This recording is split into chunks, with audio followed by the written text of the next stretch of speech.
Bismillahirrahmanirrahim. Assalamualaikum warahmatullahi wabarakatuh. Alhamdulillahirabbil alamin. Wassalatu wassalamu ala asrofil anbiya'i wal mursalin wa ala alihi washabihi ajmain, amma ba'du. Puji syukur atas kehadiran Allah Subhanahu wa taala, yang mana pada kesempatan ini kita masih diberikan nikmat kesehatan, nikmat iman, serta nikmat Islam, sehingga kita semua masih dapat melaksanakan ibadah puasa di bulan Ramadan 1446 Hijriah ini dengan dalam keadaan sehat walafiat. Sholawat dan salam tak lupa tercurah limpahkan kepada junjungan kita Nabi besar Muhammad Sallallahu Alaihi Wasallam beserta keluarga dan para sahabatnya hingga pengikutnya hingga akhir zaman nanti. Anak-anak Ustadz yang soleh dan soleha, dalam kesempatan ini Ustadz akan menyampaikan sedikit materi tentang godaan di bulan Ramadan. Bulan Ramadan adalah bulan makfirah, bulan yang penuh ampunan, di mana setiap kita melakukan kebaikan, Allah akan melipat gandakan pahala yang kita lakukan. Setiap muslim di seluruh dunia itu menunggu kedatangan bulan Ramadan ini, karena bulan Ramadan adalah bulan penuh ampunan, bulan yang dinanti-nanti oleh semua umat Islam. Anak-anak Ustadz yang soleh dan soleha, dalam hadis riwayat Bukhari, ketika bulan Ramadan, pintu surga akan dibuka, pintu-pintu neraka akan ditutup, serta setan-setan akan dibelenggu. Walaupun setan dibelenggu, tetapi tetap kita di bulan Ramadan ini harus senantiasa berlatih menahan diri kita agar tidak melakukan hal-hal yang tidak terpuji atau tercela. Di bulan Ramadan ini kita dituntut atau dilatih untuk selalu mengerjakan hal-hal yang baik. Salah satunya yaitu memperbanyak membaca Al-Quran. Karena kalau kita membaca Al-Quran di bulan Ramadan, pahalanya akan dilipat gandakan oleh Allah Subhanahu wa Ta'ala. Baik, yang pertama, godaan di bulan suci Ramadan, yaitu yang pertama, menahan diri dari amarah. Di bulan Ramadan ini, kita harus menahan emosi kita, amarah kita, karena sifat marah itu adalah sifatnya setan. Maka dari itu, kita harus menahan diri kita agar tidak mudah marah, tidak mudah emosi ketika di bulan Ramadan. Karena itu adalah bentuk dari latihan supaya kita bisa menjadi pribadi yang lebih baik lagi setelah Ramadan selesai.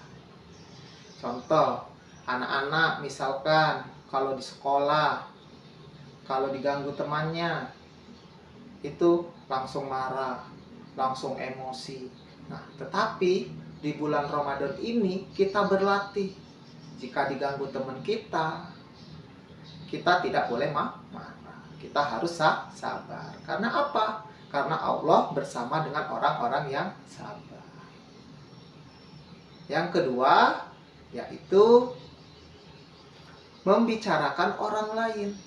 Dalam bulan Ramadan kita juga dilatih untuk menjaga lisan kita, ya, untuk menjaga lisan kita. Karena kenapa? Karena kalau kita membicarakan orang lain,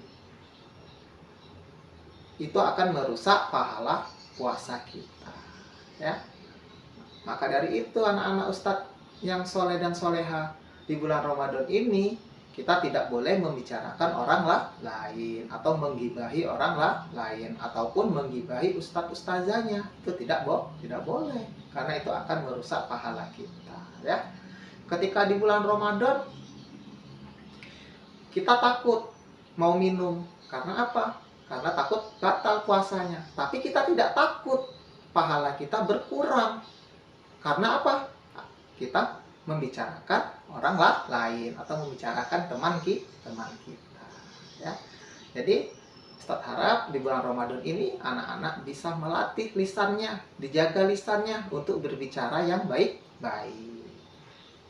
Alangkah baiknya di bulan Ramadan ini lisan kita pakai untuk membaca Al-Quran supaya kita mendapatkan pahala, ya. Jadi lisan kita digunakan untuk kebaikan. Yang ketiga yaitu makan yang berlebihan. Di bulan puasa ini kita melihat apapun itu pengen. Nah, itu artinya apa? Hawa nafsu. Di bulan puasa ini kita harus bisa menjaga hawa nafsu kita.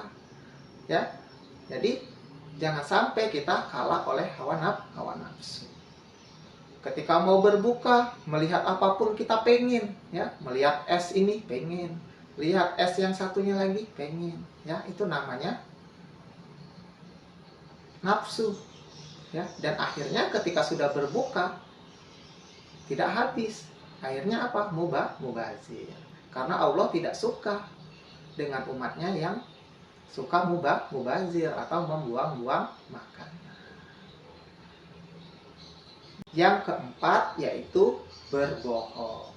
Berbohong adalah apa yang kita katakan itu tidak benar. Berbohong juga itu dilarang oleh agama. Berbohong adalah sifatnya itu tercela. Misalkan anak-anak di rumah mengakunya berpuasa, ketika di sekolah tidak berpuasa, ya, tidak berpuasa atau batal minum diam-diam, itu namanya berbohong. Ketika di rumah ditanya orang tuanya masih berpuasa, masih, tapi ketika di luar rumah sudah tidak berpuasa, itulah yang dinamakan berbohong. Maka dari itu di bulan Ramadan ini kita harus melatih diri kita, ya, agar jujur, ya, karena berbohong itu adalah perbuatan yang tidak terpuji, yang akan mendapatkan dosa. Sudah tidak puasa mendapat dosa, ditambah berbohong juga, akhirnya dosanya berlipat ganda.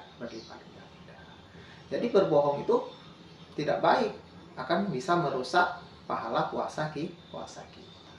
Ya, dalam hal apapun di bulan puasa kita tidak boleh berbohong, karena berbohong itu yang akan merusak pahala puasa kita. Dan yang kelima yaitu tidur sepanjang hari.